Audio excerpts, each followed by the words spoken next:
Hi everyone, this is Dr. Ganesh Srinivasa Prasad, consultant nephrologist and transplant physician at Narayana Health City, Bangalore. Today I will be discussing about transplant and benefits of transplant. Kidney transplant is the best available treatment modality for patients with kidney failure. Kidney transplant can be done in three modalities. One is living donor kidney transplant within the same blood group. Second is living donor transplant across the blood group. Third is deceased donor transplant.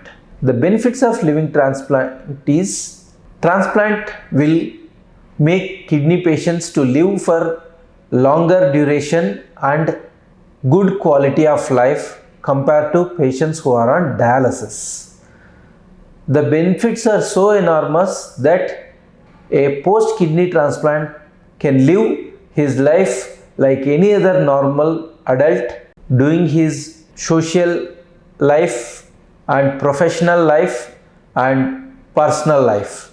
Hence, kidney transplant is the best available modality for kidney failure patients.